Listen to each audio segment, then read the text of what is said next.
দর্শক, দেশের এই জাতীয় নির্বাচনে সবচেয়ে গুরুত্বপূর্ণ একটি আসন হচ্ছে ঢাকা ৮ আসন। আর এই আসনে নির্বাচন করতে গিয়ে শহীদ হয়েছেন আমাদের শরীফ ওসমান হাদী ভাই, যিনি সবসময় দেশের কথা বলতেন এবং আধিপত্যের বিরুদ্ধে কথা বলতেন, ন্যায় এবং ইনসাফের কথা বলতেন। হাদী ভাইয়ের হত্যা হওয়ার পর সেখানে আসতেন আমাদের নাসিরুদ্দিন পাটোয়ারি ভাই। সে এসে মানে প্রকাশ্যে এবং স্পষ্টে সবসময় সে চাঁদাবাজ, দুর্নীতিবাজ, সন্ত্রাস, চোর ডাকাতের বিরুদ্ধে সবসময় তিনি হচ্ছে কথা বলতেন উচ্চ স্বরে। তিনি বুক ফুলে এই অন্যায়গুলোর বিরুদ্ধে তিনি কথা বলতেন। এবং এই তো 12 তারিখের নির্বাচন। এখন কথা হচ্ছে যে ওই আসনে নির্বাচন করে বুক ফুলিয়ে এরকমভাবে প্রচারণা চালানোর মতো কোনো প্রার্থী ছিল না, কিন্তু নাসিরুদ্দিন পাটোয়ারি সেটা করতেছে এবং সেটা করেছে।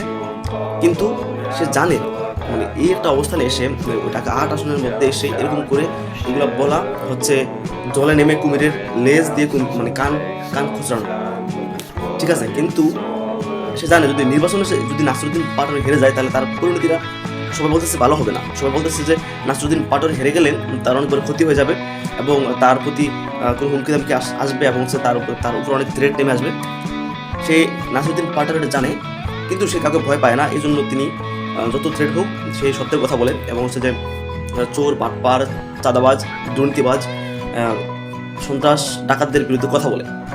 এখন সবাই দোয়া করবেন যাতে আমাদের নাসিরুদ্দিন পাটোয়ারি ভাই, আমাদের এই তারুণ্যের অহংকার এবং জুলাইয়ের অন্যতম একজন যোদ্ধা, যাতে সে হেরে না যায়। সবাই দোয়া করবেন এবং যারা আছেন ওই আসলে তারা সবাই তাকে ভোট দেবেন ইনশাল্লাহ।